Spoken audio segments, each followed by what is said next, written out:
Peace and power, family. You're now multidimensionally tuned in. In this video, I want to talk to you guys about, in fact, I want to bring to your awareness something about, how to avoid the karma we store up for ourselves unconsciously as humans, living in the world as it is today, very vast in, the things we desire, and, in the same sense, very vast in our inability to be aware of the consequences of how these desires store up karmic reiterations or karmic, karma, in short, for ourselves. Karma can be defined in various means. I like to call karma something that cycles around. Karma, what goes around comes around. And now you see, this reality we live in was built on currently structures that end up making us to live in life in a way whereby, in order for us to have and to live this life and enjoy this life, be it you're the rich or the poor, it doesn't matter. As long as we are not aware of these things I'm about to mention in quotes, these become the reasons why certain entities, vices, feelings, emotions, which may end up becoming uncomfortable, have the ability to influence us, despite the fact that we're doing our very best to live rightly.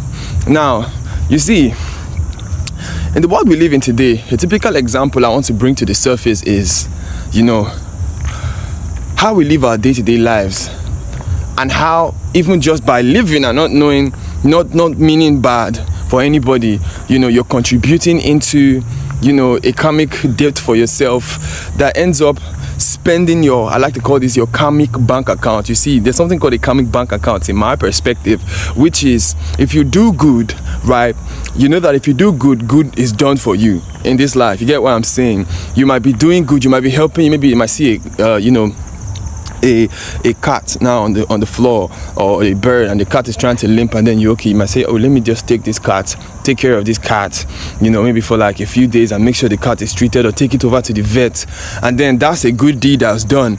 And yeah, you might not receive anything for it, any instant gratified results for it, but at the end of the day, what's going to happen is that you sow the seed of a karmic you sow the seed of a karmic currency, which will pay back in some way, whether in this lifetime, in another lifetime, it doesn't matter.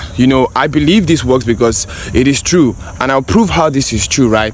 Humans, right, in this day, especially living in the city, for example, we store up a lot of karmic debts for ourselves, which we end up having to pay by how we might just start to feel sometimes, and we don't know. You see, the feeling realm is very associated with the fourth dimension, and you might not understand, but this might be reasons why you're depressed about something. Say you're using your phone so much and you're just scrolling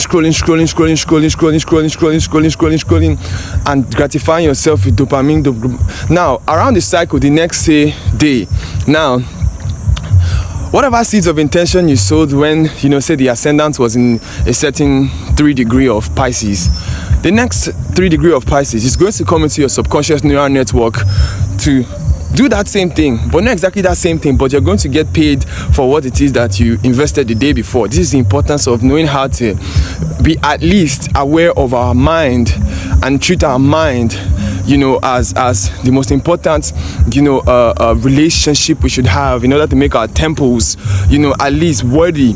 Now, there's nothing you need to rush to do to make any changes to this I'm going to say now, but let me list out a few examples again that are more important and make people who think oh, because I'm rich, I'm void of this, to understand that you're even still storing up karma for yourself. Because if you're rich or poor, you're fat, you're skinny, you're a man, you're a woman, it don't matter. You can't escape from how you feel.